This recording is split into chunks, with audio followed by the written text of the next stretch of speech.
నిజంగానే అంటే కొండా సురేఖ గారు మాట్లాడిన ఇష్యూ అది ఇంకా రగులుతూనే ఉంది. దాని మీద సినిమా ఇండస్ట్రీ కావచ్చు, ఇటు బీఆర్ఎస్ పార్టీ కూడా మీ భుజాల మీద తీసుకొని సో సినిమా ఇండస్ట్రీ వాళ్ళని అన్నారు కాబట్టి వాళ్ళు స్పందించారు.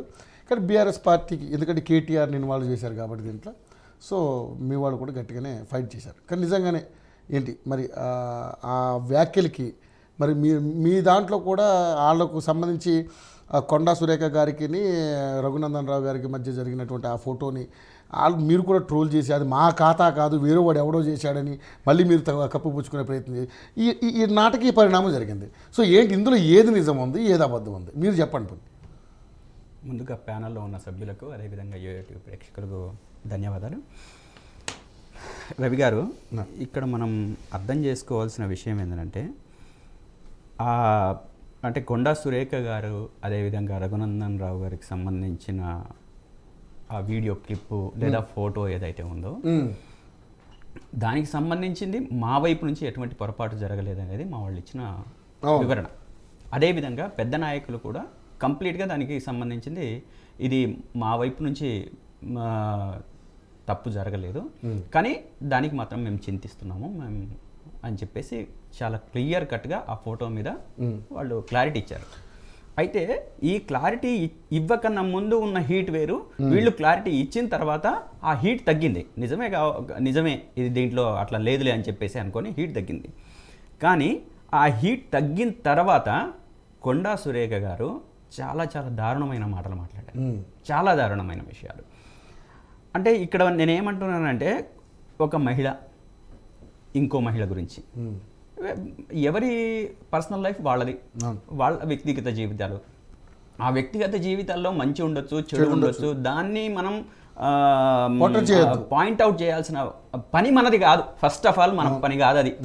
మన పని మీకు ఒక పెద్ద బాధ్యత ఇచ్చింది ఈ రాష్ట్ర ప్రజలు, పెద్ద బాధ్యత ఇచ్చారు. ఆ బాధ్యత ఏంటంటే ఈ రాష్ట్రంలో ఉన్న ప్రజల సమస్యల్ని పరిష్కరించమని, ఆ పరిష్కారం కోసం చాలా సీరియస్గా వర్క్ చేయమని చెప్పేసి ఒక బాధ్యత ఇచ్చారు. మీకు ముఖ్యమంత్రి మంత్రి హోదా ఇచ్చారు, మంత్రి హోదా ఇచ్చారు. ఇవన్నీ పక్కన పెట్టేసి తను మాట్లాడిన మాటలు ఒక మహిళ ఇంకొక మహిళకు అంత దారుణంగా మాట్లాడతారని చెప్పేసి అయితే నేను ఊహించలేదండి. ఎంత దారుణం అండి అది. అంటే నాగార్జున అదేవిధంగా నాగ చైతన్యాలు కలిసి కేటీఆర్ దగ్గరికి పోతేనే ఎన్కన్వెన్షన్ కూల్చము లేకపోతే కూలుస్తాము అని అంటే దాన్ని వీళ్ళు కన్విన్స్ అయ్యి నువ్వు పోవాల్సిందే కేటీఆర్ అని ఒక మహిళ ఇంకో మహిళ గురించి అంటారండి. ఇంత దారుణం ఉంటుందా? సరే, అవగాహన లేని మనిషి కూడా కాదు.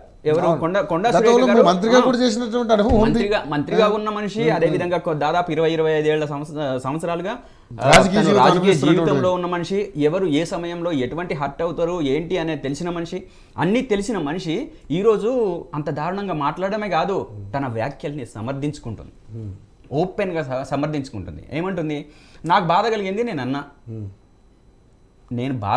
నేను అన్నా. అదే సందర్భంలో మళ్ళీ తను ఎక్కడ కూడా రామ్ సార్ అన్నారు, ఇందాక వెంకట్ గారు అన్నారు, తను ఎక్కడ కూడా ఓపెన్ అపాలజీ చెప్పలేదు.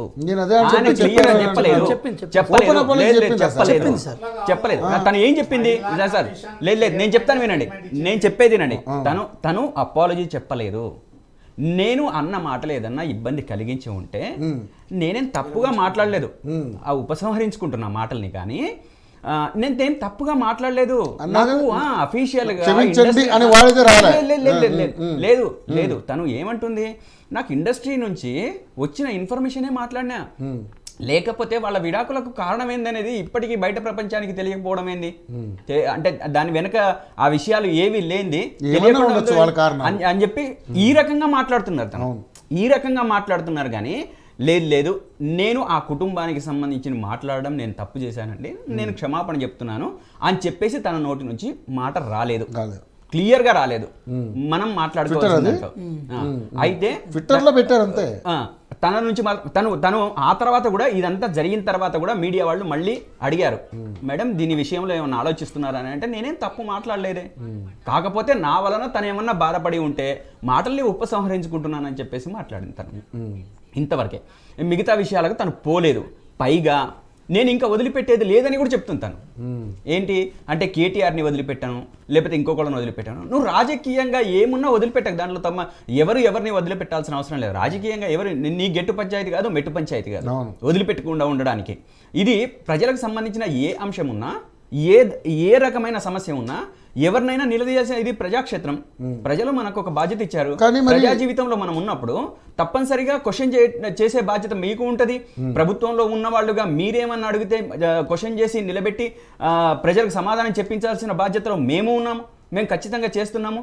అదేవిధంగా మీరు ఆ బాధ్యతను మరిచి మీరు వ్యవహరిస్తే ఎట్లా?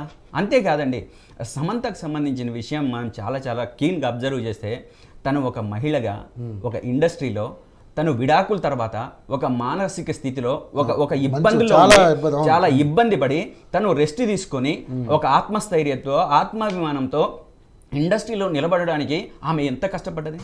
ఈరోజు రాత్రికి రాత్రి ఒక్క మాట మీరు అనడంతో అది ఎంత హర్ట్ అయి ఉంటారు.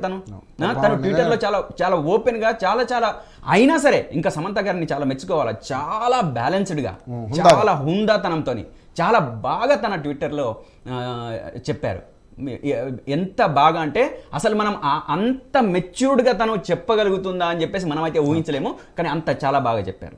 అయితే మీరు ఒక మంత్రి పదవిలో ఉండి ఈ రకంగా చేయటం అనేది అది దారుణము. కానీ ఇప్పుడు రఘునందన్ రావు గారికి సంబంధించి, అదేవిధంగా కొండా సురేఖ గారికి సంబంధించి ఆ అన్నా చెల్లెల ఆ బంధాన్ని కూడా మీరు వక్రీకరించారన్న విధంతో అక్క తమ్ముడా అదే ఆ బంధాన్ని కూడా వక్రీకరించారని చెప్పి మీరు మీ తాలూకా నుంచి పోస్టులు పెడుతున్నప్పుడు ఆవిడ కూడా హట్ అయ్యి ఈ విధంగా మాట్లాడారని చెప్తుంది ఆవిడ. సార్ దాన్ని ఓపెన్ గా మా వాళ్ళు చెప్పిండ్రు. తప్పు లేదంటే ఇప్పుడు మీ ట్విట్టర్ ఖాతా నుంచో లేకపోతే మీ ఫేస్బుక్ నుంచో మీ సోషల్ మీడియా నుంచో వెళ్ళిన పోస్టులు అవి అని అంటున్నారు వాళ్ళు, కానీ మీరు కాదంటున్నారు.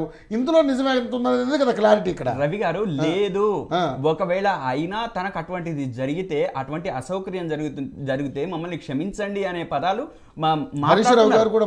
చెప్పారు కదా, ట్వీట్ చేశారు. ఒక ఆడకూతురుకి ఈ విధంగా జరగాల్సింది కాదని చెప్పారు, ఇది పద్ధతి కాదని చెప్పారు. ఓపెన్ గా చెప్తున్నారు. మా వాళ్ళే వెనక్కిపోలేదు. తప్పు జరిగితే తప్పనిసరిగా వెనక్కి తీసుకోవడానికి మా వాళ్ళే వెనకపోరు. అటు హరీష్ అన్న కానీ కేటీఆర్ గారు కానీ, ఆ రోజు కేటీఆర్ గారు కూడా ఓపెన్ గా మహిళలకు సంబంధించిన బస్సుకు సంబంధించిన ఇష్యూ జరిగితే వెంటనే ఓపెన్ గా చెప్పేశారు. అది ఫ్లోలో వచ్చింది, అది నన్ను క్షమించాలి అని చెప్పేసి, నేను మన తెలంగాణ ఆడపడుచులకు సంబంధించిన ఆత్మగౌరవాన్ని నేను నిలబెట్టే విధంగా ఉంటాను తప్పితే ఇట్లా కాదు అని చెప్పేసి ఓపెన్గా చెప్పేశారు. అంటే అనుకోకుండా రాజకీయ నాయకుల నుంచి ఫ్లోలో ఏదన్నా వచ్చినా దాన్ని సరిదిద్దుకునే ఒక తత్వం కూడా ఉండాలి, ఒక వ్యక్తిత్వం కూడా ఉండాలి. ఆ క్యారెక్టర్ మనకు లేదనుకోండి, అది ఇక ఏం చేసినా అది వృధానే. నేను అంతే మాట్లాడతాను, నేను అదే విధంగా ఉంటానని చెప్పేసానంటే అది కుదరదండి. క్షమాపణలు అయితే తను చెప్పలేదు. ఇక మీరు హైడ్రాకు సంబంధించింది కూడా ఇందాక వెంకట్ గారు చెప్పిన అంశాలు. హైడ్రా మీరు ఎంతసేపు మీరు ఎంత మాట్లాడినా, మీరు ఏ రకంగా మాట్లాడినా, హైడ్రాలో జరుగుతున్న తప్పులు మీరు గుర్తించకపోతే మీరు ఓట్ల కోసం కాదు, కానీ తప్పులు కాదు ఇప్పుడు మీరు ఇబ్బంది పడతారు, తర్వాత చాలా అద్భుతంగా ఫీల్ అవుతారని చెప్పేసి వాళ్ళు ఒక అపోహలో ఉన్నారా లేకపోతే ఇమాజినేషన్ తెలియట్లేదు. అదే వాళ్ళు సెకండ్ స్టేజ్ హెలోజినేషన్ లో రేవంత్ రెడ్డి గారు ఉన్నారు. రెండోది ఏంటంటే హలోజినేషన్తో పాటు రేవంత్ రెడ్డి గారు చాలా గర్వాన్ని ప్రదర్శిస్తున్నారు. రాష్ట్ర ప్రజలు ఆయన ఇంత దారుణంగా మాట్లాడలేదండి, ఇంత దారుణంగా మాట్లాడలేదు, అసలు అంత దారుణంగా మాట్లాడలేదు. ఏం మాట్లాడుతున్నారు అసలు? వేదిక మీద నిన్న జరిగిన సభలో ఆయన ఏ రకంగా మాట్లాడుతున్నారు? భయంకరంగా మాట్లాడుతున్నారండి. ఆ గర్వం పనికిరాదు, ఆ గర్విష్ఠితనం ఎప్పటికీ పనికిరాదండి. అంటే మొదట్లో ఎవరైనా సరే కొంచెం ఎంజాయ్ చేయొచ్చు, అరే కేసీఆర్కు ధీటుగా మాట్లాడగలిగేది, అరే ఒక పర్సన్ ఉన్నాడురా అని చెప్పేసి ఎంజాయ్ చేసి ఉండొచ్చు. కానీ అది కాలక్రమేణా నడవదు, ఎక్కువ కాలం కొనసాగదు. అది ఏమవుతుంది అని అంటే ఏవగింపు వస్తుంది, చిరాకు వస్తుంది. ఇది పద్ధతి కాదని చెప్పేసి ఒక ముఖ్యమైన బాధ్యతలో ఉండి, ముఖ్యమంత్రి హోదాలో ఉండి ఈ రకమైన మాటలు మాట్లాడడం ఏంది అని చెప్పేసి ఖచ్చితంగా వస్తుంది.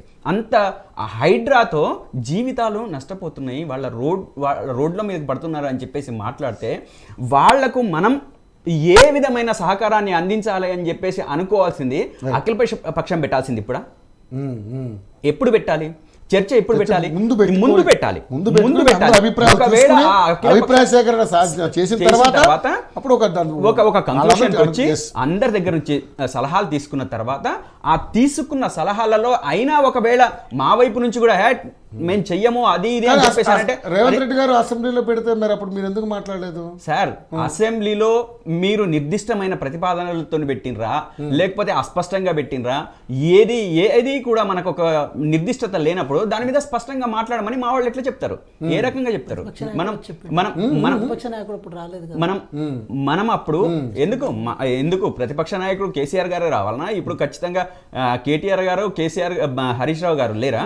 మాట్లాడారు. వాళ్ళు కూడా స్పందించలేదు. నువ్వు మరి ఈ రోజు సరే నువ్వు అసెంబ్లీ ప్రకారం చేసుకొని పోతున్నావు, ఇంకా ఇప్పుడు నీకు అఖిలపక్షం ఏం అవసరం వచ్చింది? ఏం అవసరం వచ్చింది నేను అడుగుతున్నాను. నీకు అంతా నువ్వు క్లియర్ కదా, అసెంబ్లీలో క్లియర్ కదా. క్లియర్ అయినప్పుడు మళ్ళీ నువ్వు అఖిలపక్షానికి పిలవాల్సిన అవసరం ఏముంది? ఈ రోజు అఖిలపక్షం పిలుస్తా రా, దమ్ముంటే కూర్చుందాం, మాట్లాడదాం అని చెప్పేసి మాట్లాడాల్సిన అవసరం ఏముంది? ఇప్పుడు మనం ఏం చేయాలి?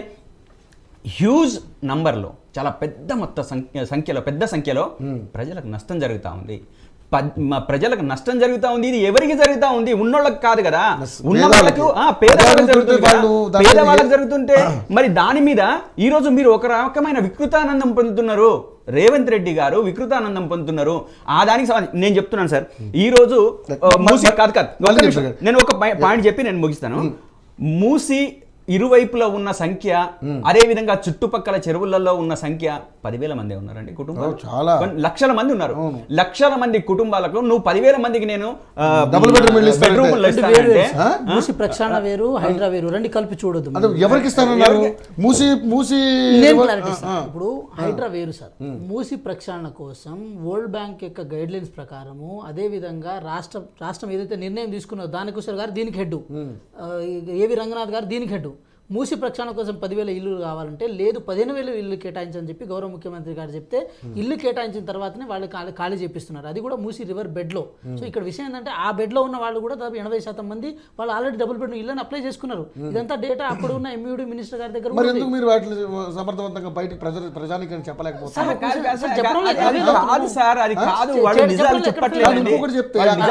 కొంతమంది డబుల్ బెడ్రూమ్ ఇల్లే వద్దంటారు, తర్వాత వస్తారు.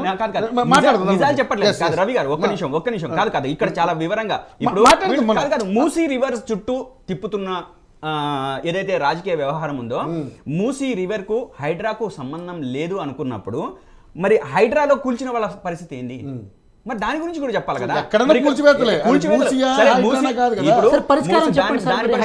ఇప్పుడు చెరువును ఎట్లా పునరుద్ధరించాలి మీరు చెప్పండి. మరి పరిష్కారం ఒక పాయింట్ ఆఫ్ నేను అడుగుతా. కేసీఆర్ గారు 28,000 అక్రమ కట్టడాలు ఉన్నాయని చెప్పారు. అవి ఎక్కడున్నాయి? పాకిస్తాన్ ఉన్నాయా? ఎక్కడున్నాయి? మరి అవి ఎక్కడ? హైదరాబాద్ లో కదా ఉన్నాయి. మరి వాటిని ఏం చేయాలి? వెంకట్ గారు 28,000 కాకపోతే 50,000 ఉన్నాయండి. రాత్రి జడ్జి గారు ఏమన్నారు? రాత్రికి రాజధాని నువ్వు మారుస్తావు, ఏది కాకుండా నువ్వు ఇష్టం వచ్చినట్టు చేసుకుంటూ పోతే పేదల జీవితాలు నాశనం కానా అంటే ఇట్లానే కొనసాగనా? నాశనం గానే. హైడ్రాలో ఏ పేదోడి జీవితం నాశనం కాలే. చూద్దాం మళ్ళీ డిస్కస్.